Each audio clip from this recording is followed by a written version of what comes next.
You enter a standard setup as price bounces off a moving average, only to watch the market instantly reverse and crush your stop loss.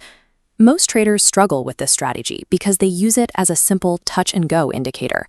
But basic indicator signals are often used as liquidity by institutional players, specifically targeting the predictable stop losses of retail traders.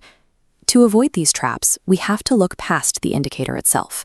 We need a secondary filter, one that uses structural price action to validate whether an EMA signal is worth taking. This means learning to identify dynamic support levels, filtering out the fake crossovers that lead to losses, and using a specific trailing stop method designed for high risk to reward outcomes. Moving from a basic EMA setup to this advanced framework changes your role from an indicator chaser to a disciplined trader who only executes when the broader market structure confirms the signal. Standard support and resistance levels are static.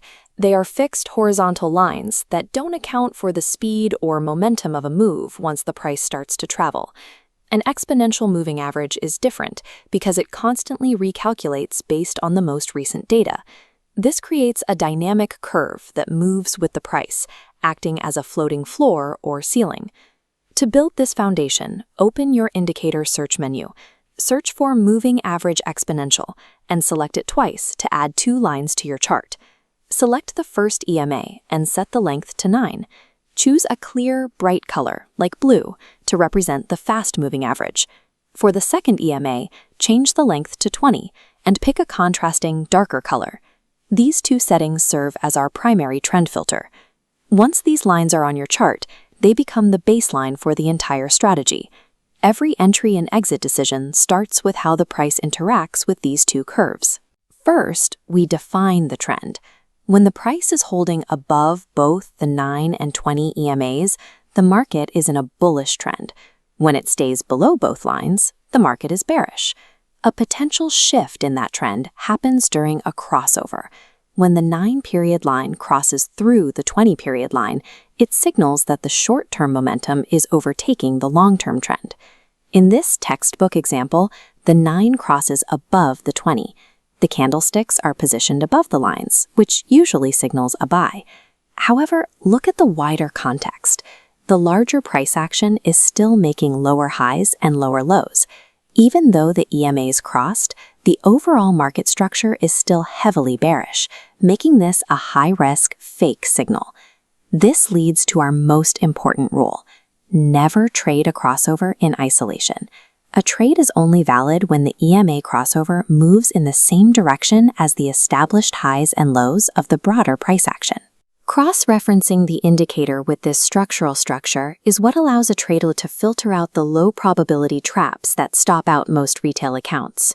Let's look at an ideal setup. The price is below the EMAs, and the broader structure confirms a downtrend. We are looking for a bearish entry.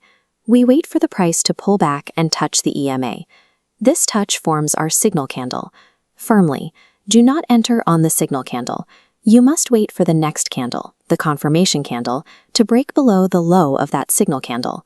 The moment that low is broken, you enter the trade. Your protective stop loss goes immediately above the high of the signal candle. Your first target is the nearest structural support. When price hits this level, you close 50% of the position to secure a base profit. For the remaining 50%, you follow the trend. As long as the price stays below the 9 and 20 EMAs, you trail your stop loss downward along the curve of the lines. This 2-part exit ensures you capture a profit early, while the trailing stop keeps you in the move as long as momentum lasts, often resulting in significantly higher risk-to-reward ratios than fixed targets. The complete framework relies on 3 pillars: using EMAs as dynamic levels, validating every move with market structure, and trailing your profits to capture extended moves. Rule-based execution allows you to follow the established momentum of a market move without being shaken out by minor price fluctuations.